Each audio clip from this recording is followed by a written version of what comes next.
tell us your name, what your background is, and what you've been doing for the last 20 years. Sure. So Joel Kahn, I'm a medical doctor, graduate University of Michigan School of Medicine. I'm Katie Singer. I'm a writer, and I've written books on lots of different subjects. I'm actually a novelist. I've written about women's health and natural family planning. And in 2014, Rudolf Steiner Books published An Electronic Silent Spring, which is about the health and environmental effects of exposure to radiation from cell phones and Wi-Fi and smart meters and other wireless technologies.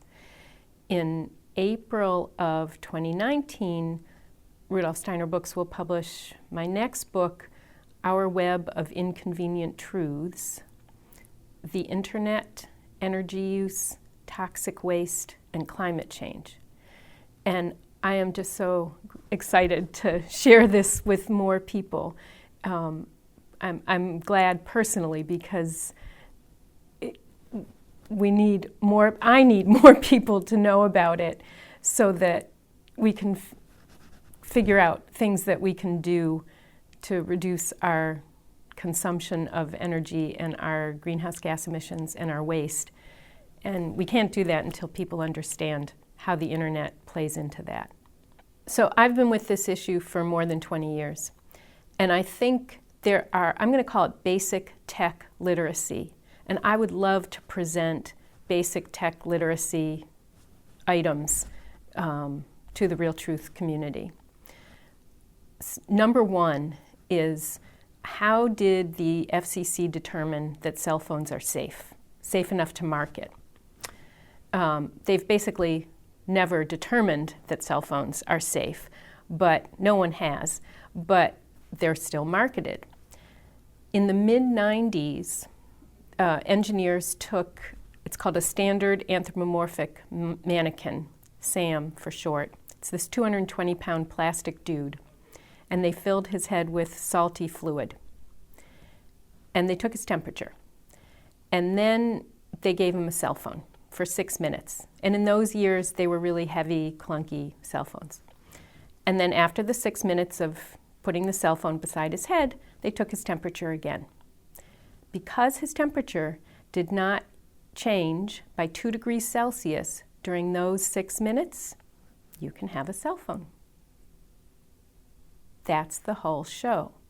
That's called immediate thermal effects of exposure to radio frequency radiation.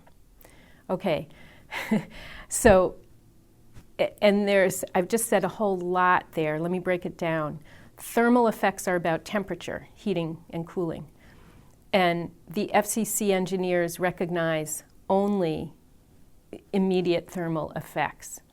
Scientists around the world have reported thousands of non-thermal effects of exposure to radiation. So we know that the blood-brain barrier leaks after just a few minutes of exposure, of holding a cell phone to your head. This is extremely dangerous for everything from increasing your risk of brain tumors to, we now have studies showing a relationship between weakening of the blood-brain barrier and Alzheimer's. We see DNA damage.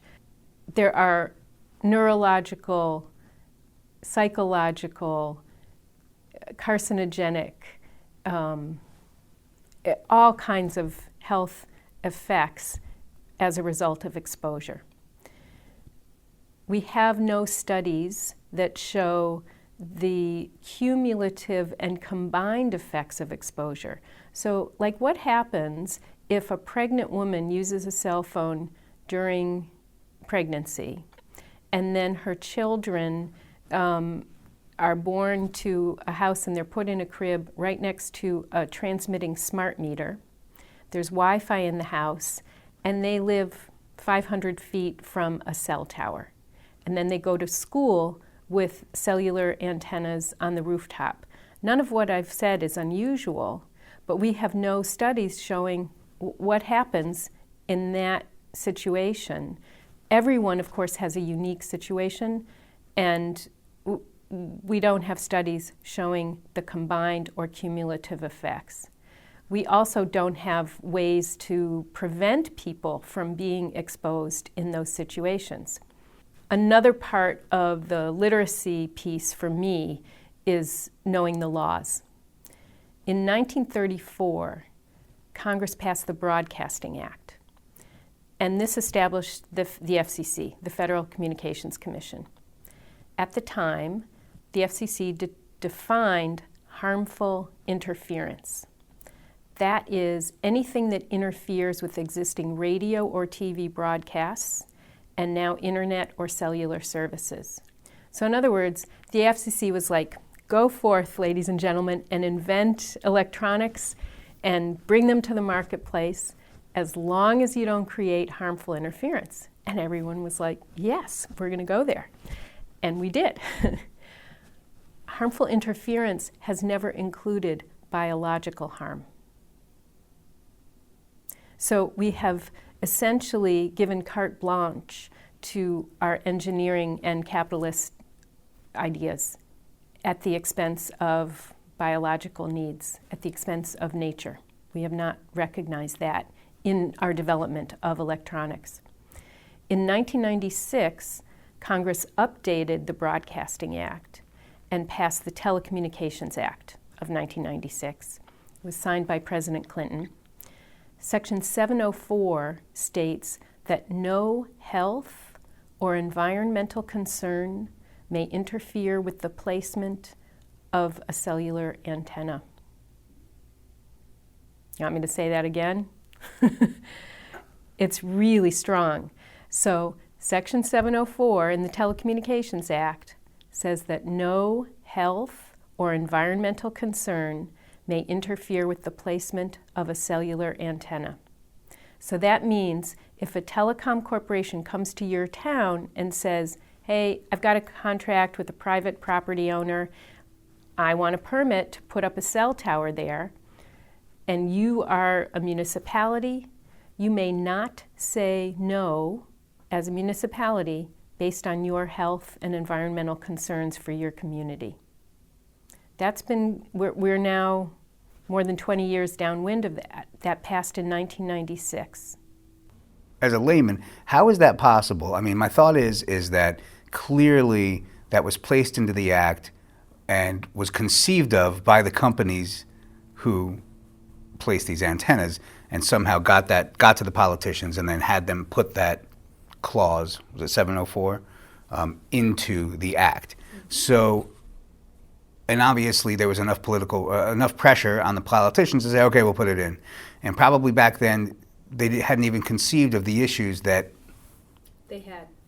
Even worse. That's even worse to know that they had. So we had studies by then. So we had hundreds of studies. I guess the question now is anybody fighting to get that detracted? So you're wanting to know if anyone has fought to get this law off the books. Great question. There has been an enormous fight by a very small group of people, a small group of lawyers and people who are aware and concerned about the issue. We have not been successful. We have tried to get to the Supreme Court as many as, I believe, 3 times. We've gotten close, and there's not been a hearing.